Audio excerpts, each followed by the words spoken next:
Vamos a la palabra de nuestro Señor en la noche de hoy.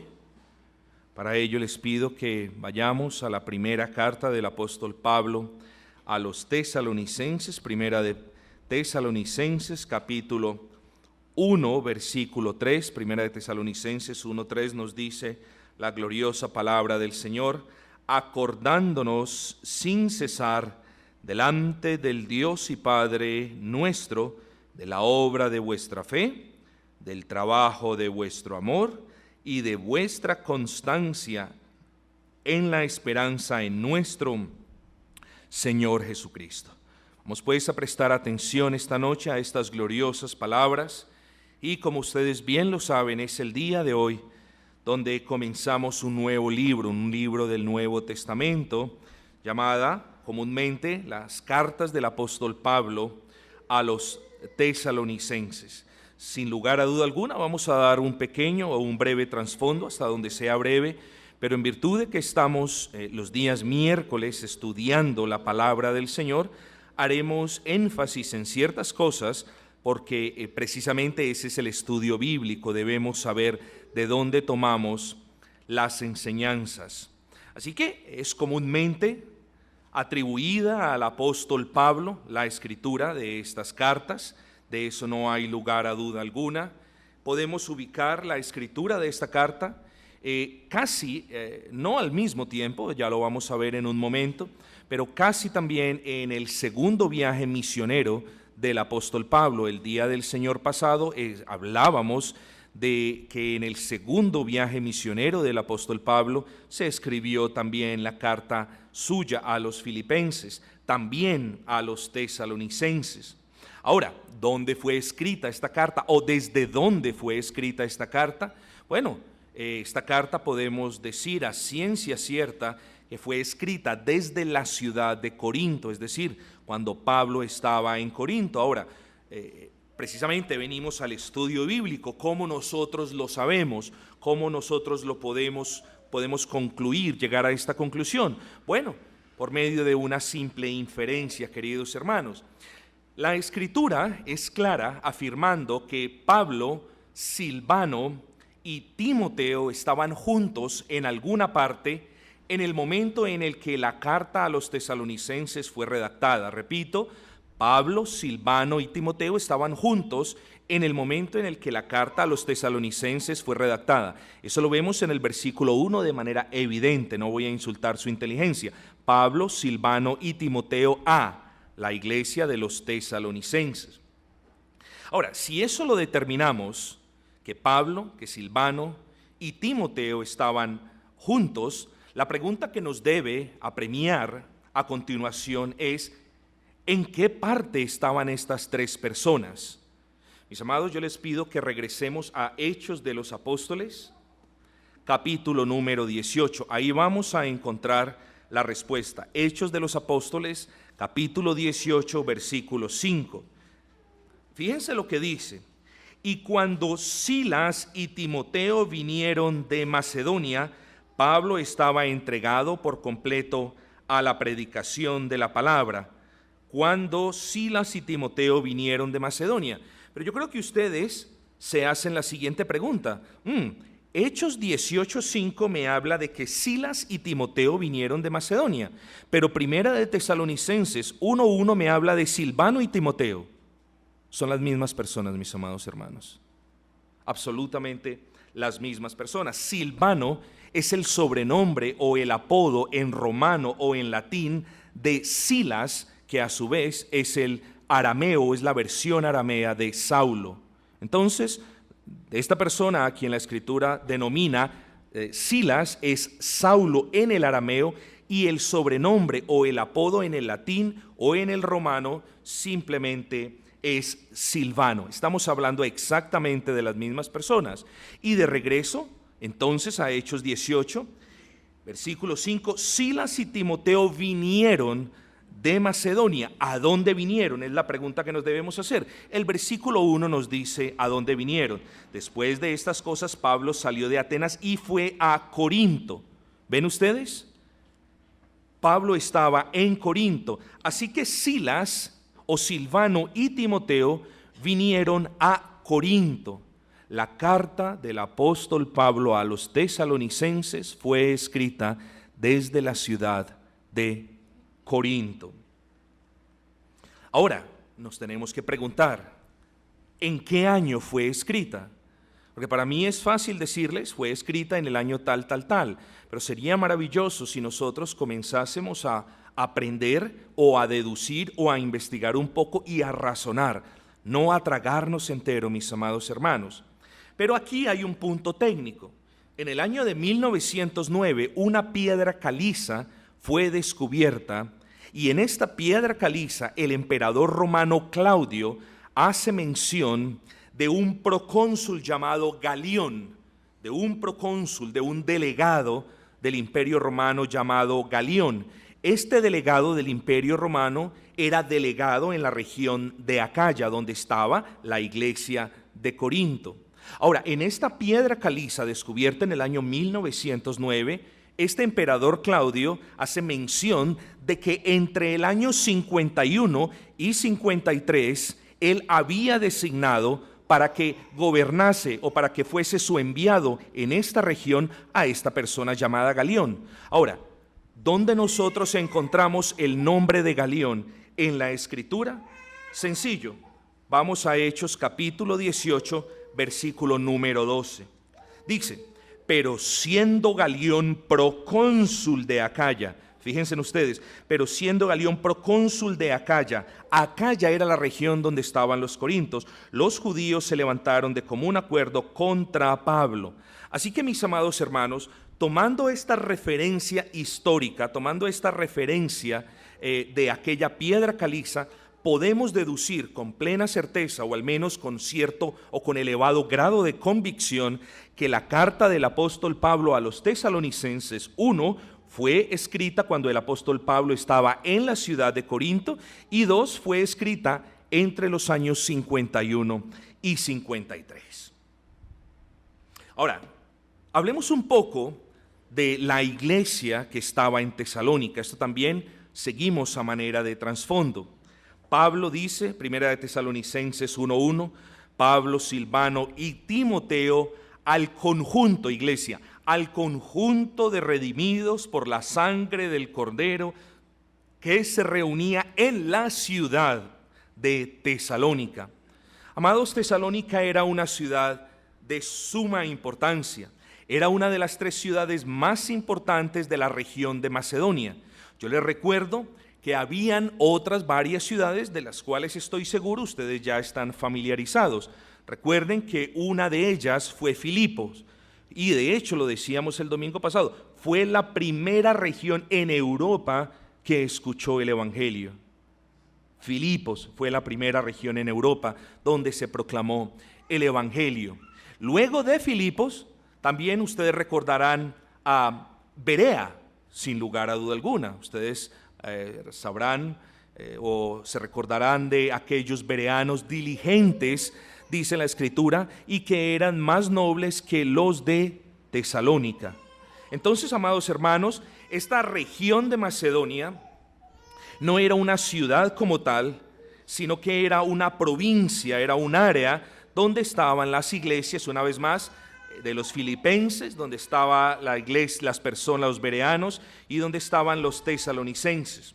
Así que Tesalónica era una ciudad supremamente importante, pero no solamente por todas las cosas que hemos enumerado, sino también porque, y esto es un dato histórico, porque por allí pasaba una ruta llamada Egnacia.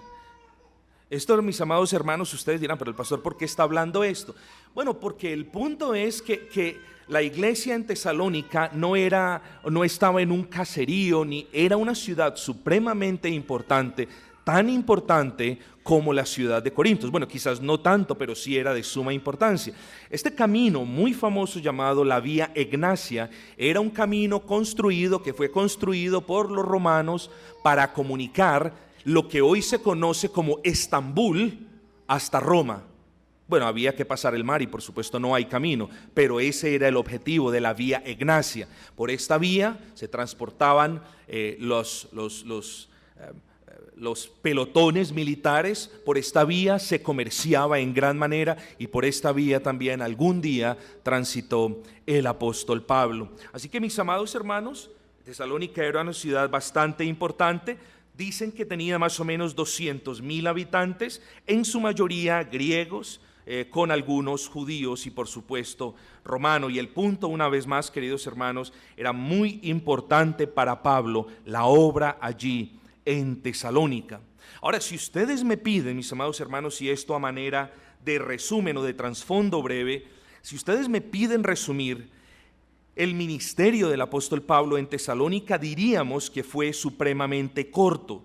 La mayoría de comentaristas aboga por un periodo de únicamente 3 semanas. ¿De dónde sacamos nosotros este periodo de 3 semanas? Bueno, regresemos brevemente a Hechos capítulo 17. Hechos capítulo 17, veamos los versículos 1 y 2. Pasando por Anfípolis y Apolonia, llegaron a Tesalónica, donde había una sinagoga de los judíos. Y Pablo, como acostumbraba, fue a ellos y por 3 días de reposo discutió con ellos. Hasta ahí nosotros podemos argumentar, por 3 semanas Pablo estuvo allí. Muchos dicen que quizás estuvo algún tiempo posterior a ese, pero la Escritura nos dice claramente que fueron 3 semanas. El ministerio de Pablo en Tesalónica, yo creo que lo podemos también ver aquí en el capítulo 17. Hubo algunas personas judías que fueron convertidas, dice la Escritura, algunas. Veamos el versículo número 4 de Hechos 17. Y algunos de ellos, algunos de los judíos que estaban en Tesalónica creyeron, solamente algunos. Pero también me dice la Escritura que muchos fueron los griegos que se convirtieron al son de la trompeta del Evangelio. ¿Dónde hablamos o dónde podemos ver eso? En el mismo versículo, en la segunda parte. Y de los griegos piadosos gran número y mujeres nobles no pocas. Pero también podemos ver la oposición de los judíos a la predicación del apóstol Pablo. Ustedes ya saben el alboroto causado por ellos en Tesalónica. Ustedes ya saben el alboroto que causaron ellos también en Berea. Esto lo vemos en el versículo 5. Entonces, ¿quiénes causaron el alboroto? Versículo 5. Los judíos que no creían. Los judíos que no creían llamaron a personas ociosas y causaron alboroto en la ciudad de Tesalónica. Así que últimamente, mis amados hermanos, brevemente podemos resumir el ministerio del apóstol Pablo como muy breve en la ciudad de Tesalónica, donde algunos judíos fueron convertidos y donde muchos griegos también fueron convertidos, pero en última instancia el apóstol Pablo abandonó, tuvo que dejar la ciudad de Tesalónica. Ustedes bien lo pueden ver en el versículo 10. Inmediatamente los hermanos enviaron de noche a Pablo y a Silas de Tesalónica hasta Berea. Así que ese es el trasfondo, digámoslo así, histórico. No es un trasfondo muy a fondo, pero es necesario que nosotros entonces tengamos esto en cuenta de aquí en adelante, porque vamos a ver cuáles eran los retos y los desafíos que vivían nuestros hermanos en aquel entonces en la ciudad de Tesalónica. Ahora, esta carta yo creo que va a ser de gran bendición para nosotros, porque es una carta en la que el apóstol Pablo escribe de manera muy personal, casi de la misma manera como escribe Filipenses. Y no solamente muy personal, sino que también es muy sencilla, supremamente sencilla. Y la razón es porque en estas cartas, tanto en la de los filipenses como en la de los tesalonicenses, hay cuestiones y hay contenido doctrinal, pero no hay tanto contenido doctrinal como ustedes pueden observar, por ejemplo, en la carta a los romanos o quizás a los gálatas. Así que va a ser, creo yo, de gran bendición para todos nosotros, queridos hermanos. El apóstol Pablo en esta carta a los tesalonicenses invita a los cristianos en esta iglesia local a continuar firmes en la fe. Vamos a ver brevemente Primera de Tesalonicenses capítulo 3 versículos 6 y 7. Estamos proveyendo el trasfondo. Dice: pero cuando Timoteo volvió de vosotros, es decir, de vosotros allá en Tesalónica, a nosotros que estábamos en Corinto, y nos dio buenas noticias de vuestra fe y amor.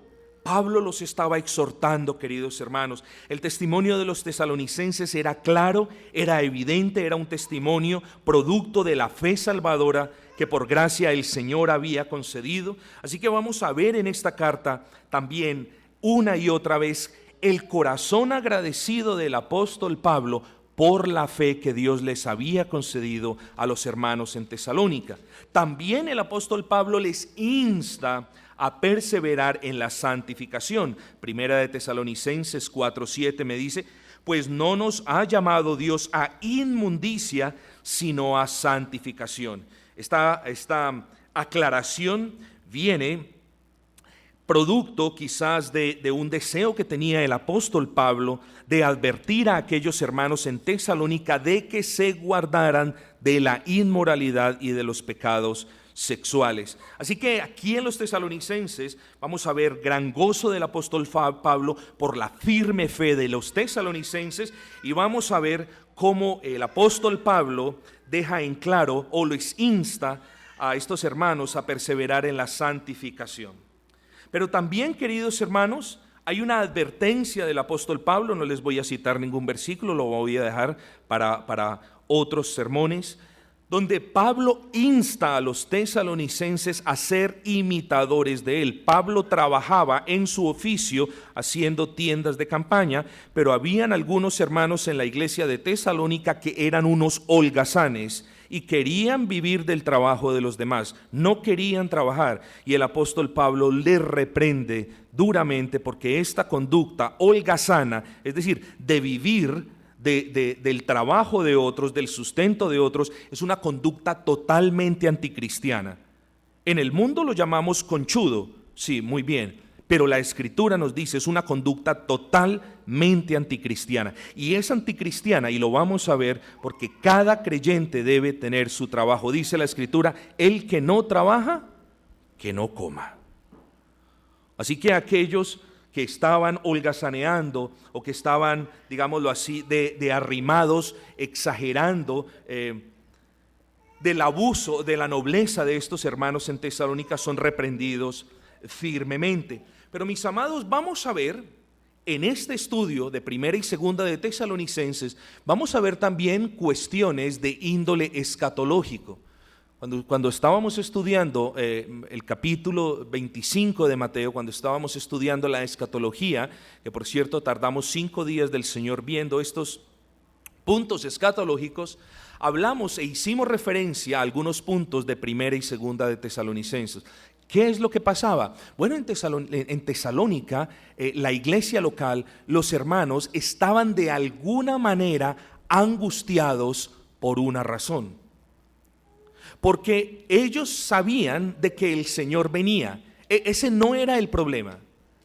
Ese no era el problema. El problema era como ellos estaban en medio de una cultura, digámoslo así, idólatra, en medio de una cultura pagana. A ellos se les estaba diciendo: oye, ten cuidado porque cuando ustedes mueran, ese es el fin de todo. Y entonces había cierta angustia entre los hermanos en Tesalónica que habían abrazado el evangelio, pero que ahora se estaban preguntando: ¿qué pasa si nosotros morimos antes de que venga el Señor? Bueno, ellos decían: si viene el Señor, fantástico, gloria al Señor porque nos vamos con el Señor. Pero la angustia se había apoderado de ciertos hermanos en Tesalónica y decían: bueno, ¿qué pasa si nosotros morimos antes del Señor? Entonces la cultura pagana estaba tomando un poco de fuerza entre quizás algunos hermanos, y ellos estaban dudando tremendamente de que el Señor, si morían como creyentes antes de que el Señor viniese, el Señor los iba a levantar con poder de entre los muertos para vivir, o sí, con el propósito de vivir eternamente con el Señor Jesucristo. Hermanos, no ignoremos acerca de los que duermen, no os entristezcáis como quienes no tienen esperanza, porque si creemos que Jesús murió y resucitó, así también traerá Dios con Jesús a los que durmieron en él. Entonces Pablo ciertamente quería despejar esa duda, esa intranquilidad entre los hermanos en Tesalónica. Mis amados hermanos, He aquí pues el trasfondo cultural, el trasfondo escritural de quién escribió, de cuándo fue escrita, de qué ciudad partió la carta. Aquí hemos visto ciertas cuestiones que no están en la escritura, pero que últimamente terminan avalando la escritura. Así que, mis amados hermanos, con estas bases podemos comenzar nosotros a estudiar, a darnos al estudio de esta carta. Primera de Tesalonicenses capítulo 1, versículo 1, Pablo, Silvano, vamos a entrar entonces en materia, Pablo, Silvano y Timoteo, a la iglesia, a los redimidos por la sangre del Cordero, de los tesalonicenses que están en Tesalónica. Queridos hermanos, una vez más, la iglesia del Señor es el conjunto de redimidos por la sangre del Cordero. Aquí en este local nos reunimos como iglesia, pero no todas las personas que se reúnen en el local son parte de la iglesia del Señor. Así que la intención de Pablo, de Silvano y de Timoteo era dirigirse a la iglesia, al conjunto de estos redimidos en la ciudad de Tesalónica. Ahora fíjense ustedes en el saludo habitual del apóstol Pablo: gracia y paz. Ese era el deseo constante del apóstol Pablo. Y gracia y paz no era que Dios les conceda la gracia salvadora, o tampoco era que Dios les conceda la paz con él. No, si Pablo se refiere a ellos como iglesia, se presupone que ellos ya eran receptores de esas gracias salvadoras. Es decir, Pablo se refiere a ellos como iglesia porque es evidente que el Señor les había concedido a los de Tesalónica, ¿a quiénes? A los pocos judíos que habían creído, y a los muchos griegos que habían creído, y a las mujeres en eminencia que habían creído. A ellos ya el Señor les había concedido la fe y el arrepentimiento. Así que cuando el apóstol Pablo dice gracia y paz, simplemente dice que Dios añada gracia a esa gracia o a esas gracias salvíficas, y que Dios colme vuestras vidas aún con mayor paz, porque ya les dio la paz, ya tuvieron la paz en Cristo. Así que los deseos del apóstol Pablo no son que el Señor les conceda porque no la tienen, sino en vista de que la tienen, que el Señor los colme aún más de gracia y de paz. Ya veremos esto en otra oportunidad, en otras epístolas. Versículo 2, damos siempre gracias a Dios por todos vosotros. Ahora fíjense en lo que sigue: haciendo memoria de vosotros en nuestras oraciones. Versículo 3, acordándonos sin cesar delante del Dios y Padre nuestro de la obra de vuestra fe, del trabajo de vuestro amor y de vuestra constancia en la esperanza en nuestro Señor Jesucristo. Aquí algo bien interesante, queridos hermanos. Pablo hace memoria, dice la Escritura, de los tesalonicenses. ¿Qué quiere decir esto? Que Pablo se acuerda de la iglesia en la ciudad de Tesalónica. Pablo se acuerda sin lugar a dudas de las conversiones maravillosas de Lidia, lo hablábamos el día del Señor pasado, y del carcelero de Filipos. Esas conversiones fueron tremendas. Esas conversiones quedaron plasmadas en la Escritura para que nosotros podamos ver cómo es la obra del Espíritu Santo cuando se predica la palabra, o cómo obró de manera milagrosa y misteriosa el Espíritu Santo en aquel entonces. Pero Pablo también hace memoria de la oposición a la que fueron sujetos, o a la que fue sujeta la iglesia en Tesalónica por manos de los judíos inconversos. Así que el punto que yo les quiero enseñar, queridos hermanos, es que la oración de Pablo fue producto de la memoria, es decir, de la meditación que el apóstol Pablo hacía de continuo por la iglesia de Tesalónica, por las bendiciones que Dios les había dado, por los peligros que ellos estaban pasando, por las dificultades y evidentemente porque la mano del Señor estaba con ellos. Amados, ¿qué tanto usted se acuerda de la iglesia en sus oraciones? Yo creo que eso nos debemos preguntar. ¿Qué tanto usted se acuerda de la iglesia en sus oraciones. Bueno, el punto es que es muy fácil acordarnos de nuestras necesidades. Señor, me hace falta esto, yo te lo pido. Señor, quiero esto, por favor dámelo. Señor, esta es mi dificultad, por favor ayúdame. Pero ¿cuán pocas veces nos acordamos de las necesidades de la iglesia? ¿Cuán pocas veces nos acordamos de dar gracias porque evidentemente la mano del Señor está con nosotros? ¿Cuán pocas veces nos acordamos de dar gracias por la provisión? O por ejemplo, por el otorgamiento de la personería jurídica que estuvimos batallando 9 meses con eso. Amados, debemos acordarnos como parte del cuerpo de Cristo, del cuerpo al que pertenecemos. Así que creo que este versículo nos enseña sin lugar a dudas, o nos muestra a Pablo haciendo memoria de la iglesia de Tesalónica. Quiera el Señor también concedernos la gracia para hacer memoria de la iglesia a la que pertenecemos, de la paz y del gozo que el Señor nos ha concedido. Demos pues gracias al Señor por esto.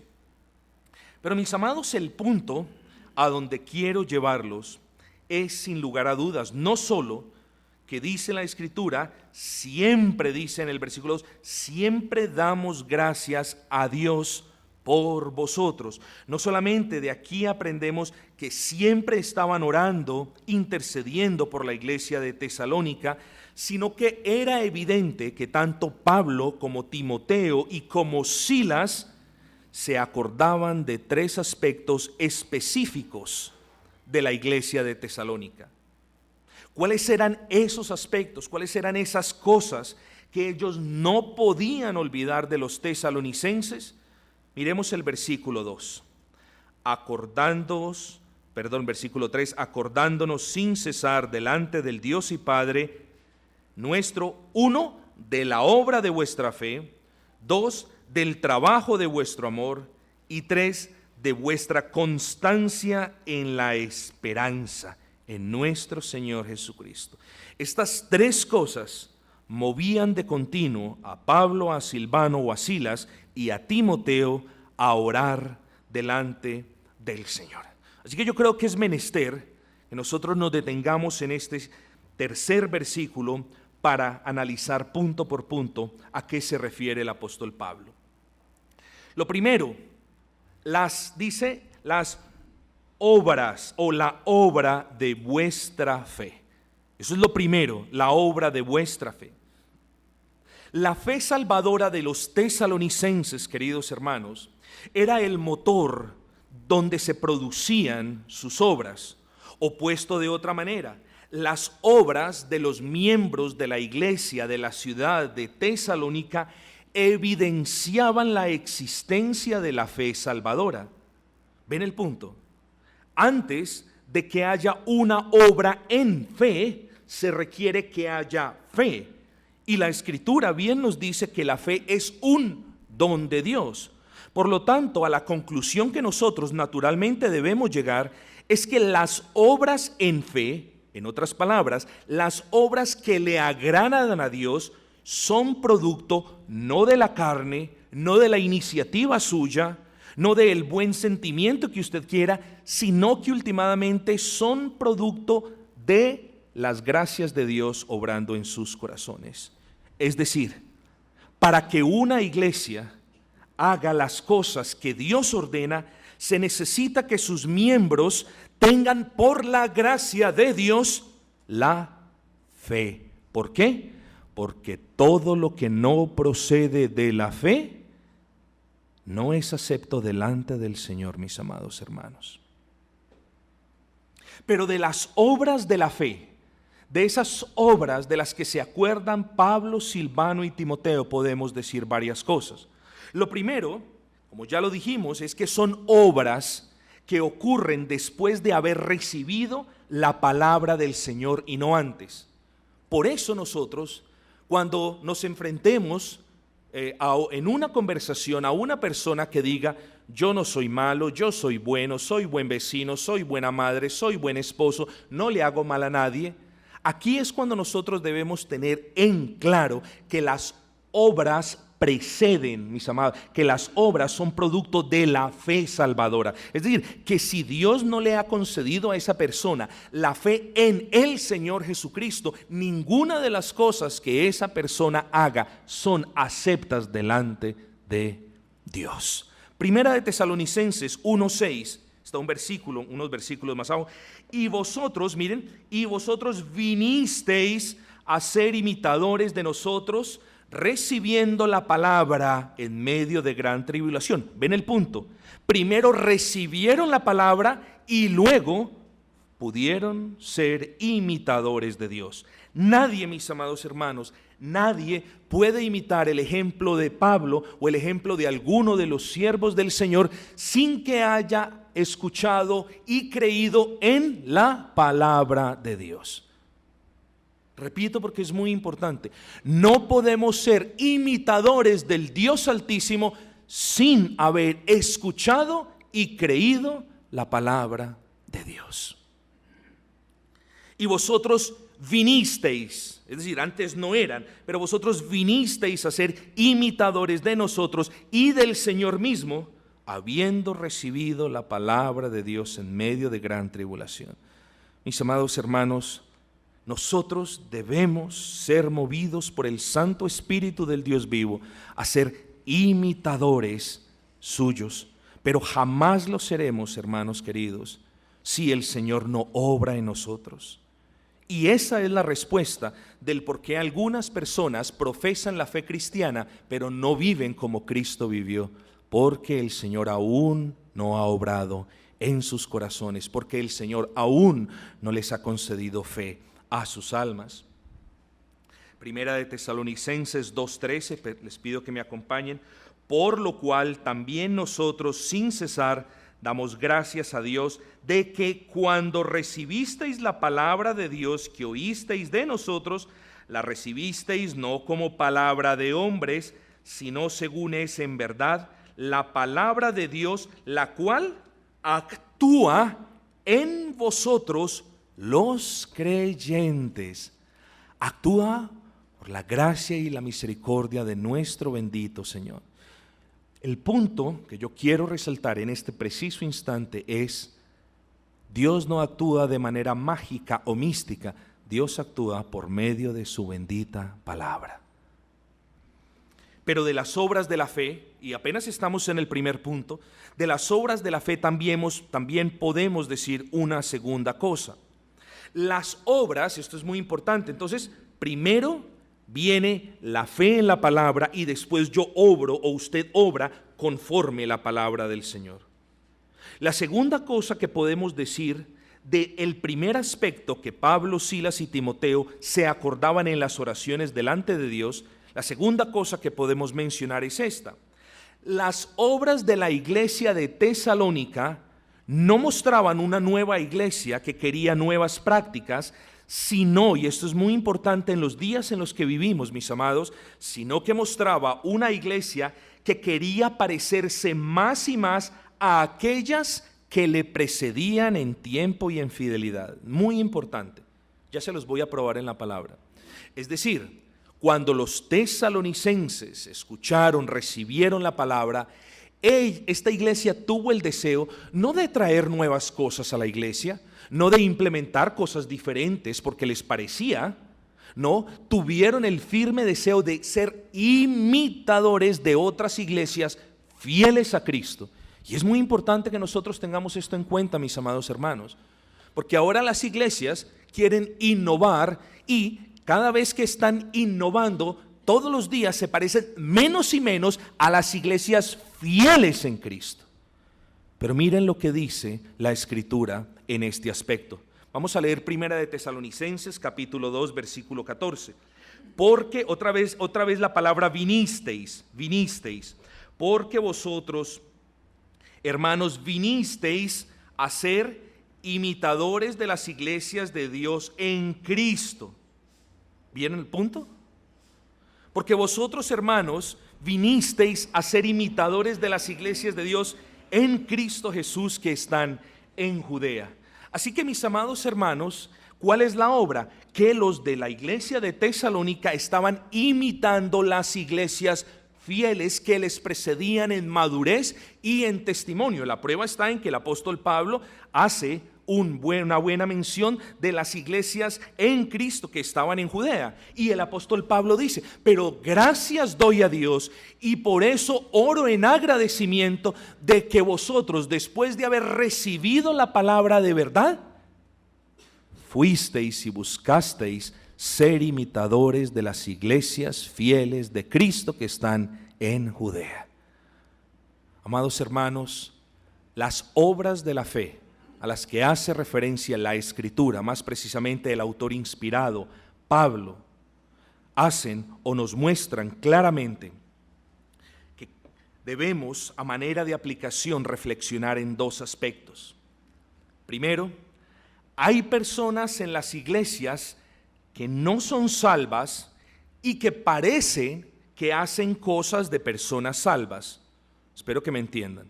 Hay personas en las congregaciones, en las iglesias, que no han puesto su confianza en el Señor Jesucristo, pero que hacen o obran aparentemente como si lo hubiesen hecho. ¿Qué podemos decir? Podemos decir que esas obras son aceptas delante de Dios. Yo creo que eso ya lo dejamos en claro. La respuesta es no, porque como nos dice Romanos capítulo 14, versículo 23, y todo lo que no proviene de fe es pecado.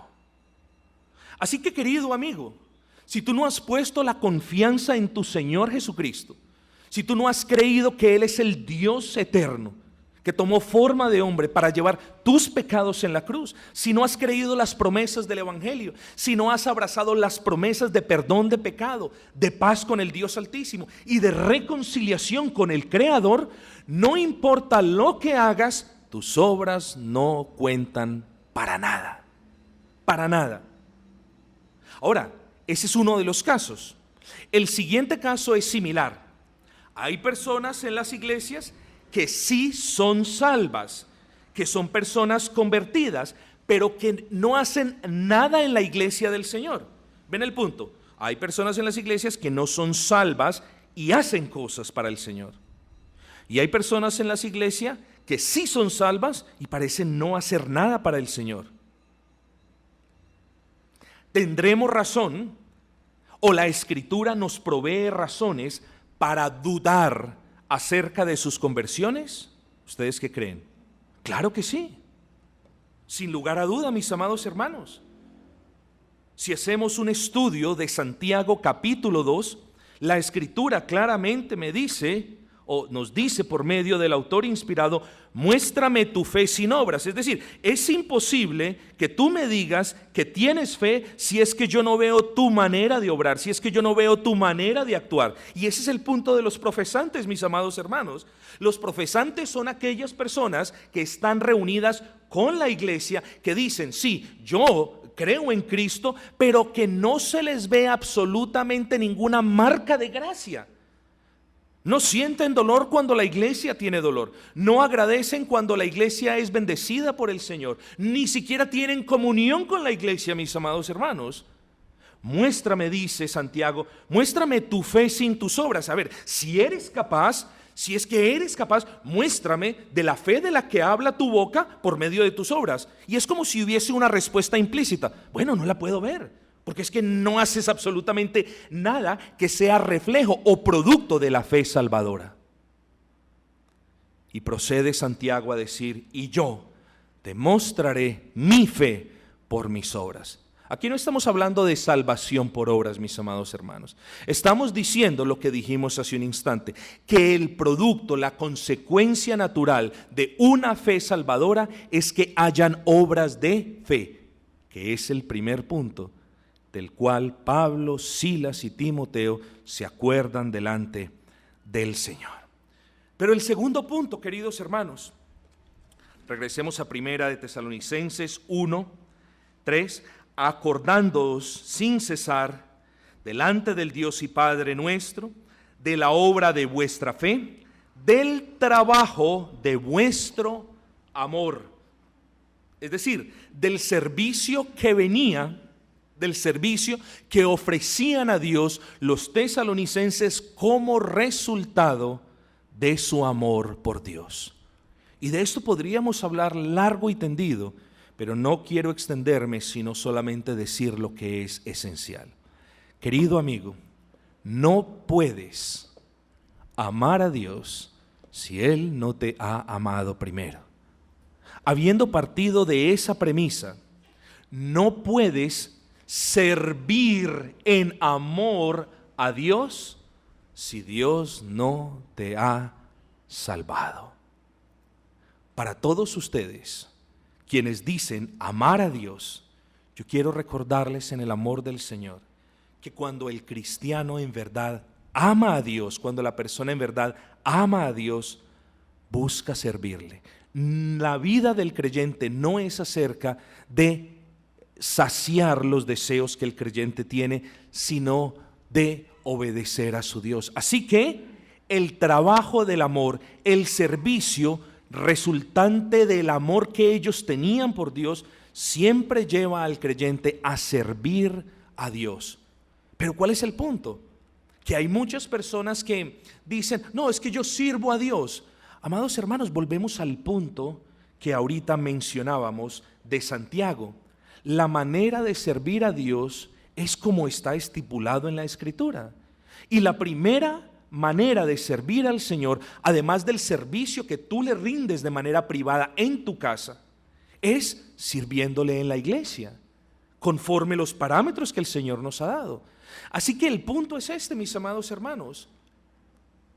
¿Cómo podemos decir que amamos a Dios si no servimos en amor a Dios? ¿Cómo podemos decir que nosotros sí amamos a Dios si no estamos sirviendo las necesidades de otros hermanos en la fe que están en la iglesia? ¿Cómo decimos que amamos a Dios si aún amamos las cosas del mundo? ¿Cómo podemos decir eso? ¿Cómo podemos decir que tenemos amor por el Dios vivo, mientras que también coqueteamos y tenemos amor por las cosas que se oponen al Dios vivo, que se oponen a la palabra del Dios vivo y a la iglesia por la cual el Dios vivo dio su vida? ¿Cómo podemos decir? Explíquenme ustedes eso, porque yo le he dado mucho cerebro a estos puntos y no lo comprendo. La respuesta es sencilla, no lo piense más, mi amada. Es imposible decir que amamos a Dios si no le servimos en amor. Dice el apóstol Pablo, de vuestra obra de la fe, de vuestro servicio o de vuestro trabajo del amor, y en tercera instancia de su constancia en la esperanza, de su constancia en la esperanza, o de la perseverancia que venía como resultado de la esperanza que tenían de que Cristo regresara. Es un tema que vamos a ver una y otra vez en las cartas de los tesalonicenses. Era muy importante para Pablo aclarar que Cristo regresaba y que cuando Cristo regresase, los que habían muerto en Cristo iban a preceder a los que aún quedaban cuando Cristo regresase. Entonces los tesalonicenses tenían estas tres marcas de gracia. La primera, habían abrazado la palabra y obraban conforme a la palabra. La segunda marca de gracia era que servían a Dios porque en verdad le amaban. Y la tercera era que esperaban el glorioso retorno de nuestro Señor Jesucristo. Así que el tiempo para meditar en estas cuestiones es hoy, mis amados hermanos. Tres son las marcas de gracia que el apóstol Pablo, que Silas y que Timoteo vieron en la iglesia de Tesalónica. Obedientes en la fe, serviciales amando y esperando el retorno de Cristo. Muchos de ustedes, mis amados hermanos, yo los veo obedientes en la fe. Muchos de ustedes los veo sirviendo al Señor, pero quizás pocos están esperando el retorno de Cristo. Una iglesia cristiana siempre está esperando el retorno de su Cristo. Amados, cierro diciendo, obras, producto de la fe salvadora, servicio, producto del amor a Cristo, y perseverancia. Fe, amor y perseverancia, tres gracias que siempre deben estar en nuestros corazones.